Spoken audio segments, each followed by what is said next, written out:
সন্ন্যাসবাদের উত্থান প্রাচীন ভারতে বৈদিক কর্তৃত্বকে চলেছ খ্রিস্টপূর্ব পঞ্চম শতাব্দীতে প্রাচীন ভারত শমন আন্দোলনের উত্থানের সাক্ষী ছিল, যা এক সাংস্কৃতিক ও আধ্যাত্মিক জাগরণের সূচনা করে। এই যুগে প্রচলিত বৈদিক আচার অনুষ্ঠান এবং সামাজিক শ্রেণী বিন্যাস থেকে বিচ্যুতি ঘটে। নতুন নতুন দর্শন প্রতিষ্ঠিত হয়, বেদের কর্তৃত্ব এবং পুরোহিত শ্রেণীর আধিপত্যকে ছলেজ করে। শ্রমণ আন্দোলন তপস্যা, ধ্যান এবং নৈতিক আচরণের উপর জোর দিয়ে আধ্যাত্মিক মুক্তির এক বিকল্প পথ প্রদান করে। এই আন্দোলনের কেন্দ্রে ছিলেন ব্রাহ্মমান তপস্বীরা। তাদের শ্রমণ বলা হত। তারা সাংসারিক সম্পত্তি এবং সামাজিক নিয়ম কানুন ত্যাগ করেছিলেন। এই ব্যক্তি রাক্তর আত্মশৃঙ্খলা এবং আত্মপরাবেক্ষণের মাধ্যমে ইচ্ছা অর্জন করতে চেয়েছিলেন। শ্রমণ রাবাদিকজি এবং আচার অনুষ্ঠানের কার্যকারিতা নিয়ে এ প্রশ্ন তুলেছিলেন। তারা ব্যক্তিগত অভিজ্ঞতা এবং আত্ম উপলব্ধিকে সূচিকারের মুক্তি পথ হিসেবে জোর দিয়েছিলেন। এই সময়ে ধর্মীয় সম্প্রদায়ের উত্থান ঘটে, বিশেষ করে জৈন ধর্ম এবং বৌদ্ধ ধর্ম। শ্রমণ নীতিতে গভীরভাবে প্রথিত এই ঐতিহ্যগুলি জাতিভেদ প্রথার বিরুদ্ধে প্রতিবাদ করেছিল। তারা সর্বজনীন করুণা এবং অহিংসার প্রচার করেছিল। এইভাবে শ্রমণ আন্দোলন প্রাচীন ভারতে বুদ্ধিবৌদ্ধিক উন্মেষ এবং আধ্যাত্মিক উন্মেষণের এক নতুন যুগের সূচনা করে। নতুন আদর্শের ভাস্কর্য শ্রমমান আন্দোলনের শৈল্পিক প্রকাশ। শ্রমমান আন্দোলন ভারতীয় শিল্পকে, বিশেষ করে ভাস্কর্যের ক্ষেত্রে, গভীরভাবে প্রভাবিত করেছিল। এই সময়ের আগে শিল্প প্রধানত দেবদেবী এবং বৌদ্ধিক পুরাণের ঘটনাবলী নিয়ে আবর্তিত হতো। তপস্যার উত্থানের ফলে শিল্পের কেন্দ্রবিন্দুতে এক স্থানান্তর ঘটে। ভাস্কর্যে শ্রমণ ব্যক্তিত্বদের জীবন এবং শিক্ষার চিত্র ফুটে ওঠে। উদাহরণস্বরূপ ধ্যানরত বুদ্ধের প্রতীকী চিত্র বৌদ্ধ শিল্পের একটি প্রধান বিষয়বস্তু হয়ে ওঠে।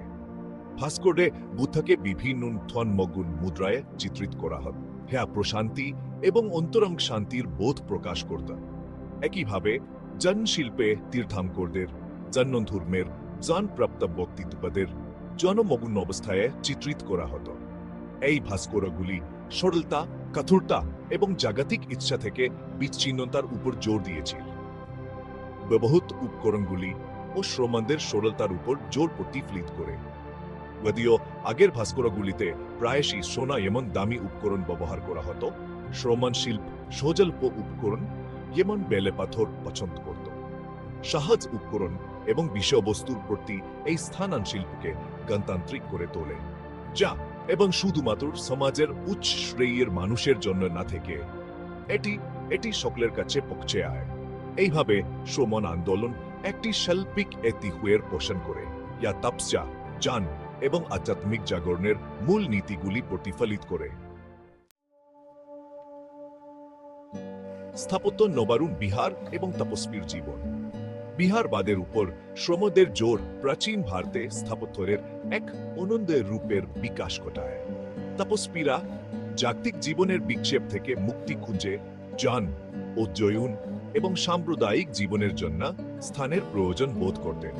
এই প্রয়োজন থেকে বিহারগুলির সৃষ্টি হয়, যা বৌদ্ধ ধর্মে বিহার এবং জৈন ধর্মে বস্তি নামে পরিচিত। এই ধর্মীয় অনুষ্ঠানের স্থানগুলি সাধারণত পাহাড়ের খালে খোদাই করা হতো, অথবা কাঠ এবং ইটের মতো সহজলভ্য উপকরণ দিয়ে তৈরি করা হতো। এগুলিতে ব্যক্তিগত জ্ঞানের জন্য কক্ষ, শিক্ষাদানের জন্য সাহা কক্ষ এবং ধর্মগ্রন্থ সংরক্ষণের জন্য গ্রন্থাগার থাকত। উদাহরণস্বরূপ অজন্তা এবং এলোরা গুহাগুলি শিলাকাটা স্থাপত্যের চমৎকার উদাহরণ। এই গুহা অনুষ্ঠানের স্থানগুলিতে শত শত ভিক্ষু বাস করতেন এবং এখানে বৌদ্ধ ধর্মগ্রন্থের দশক চিত্রিত বিস্তৃত ভাস্কর্য এবং চিত্রকর্ম ছিল।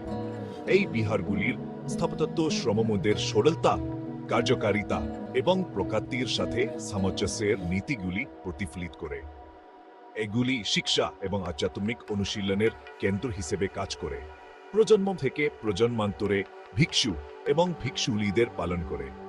অতএব শ্রমণ আন্দোলনের স্থাপত্য নবরুণ তার শিক্ষার প্রচার এবং প্রাচীন ভারতের ধর্মীয় ভূদস্ক গদনে গুরুত্বপূর্ণ ভূমিকা পালন করে।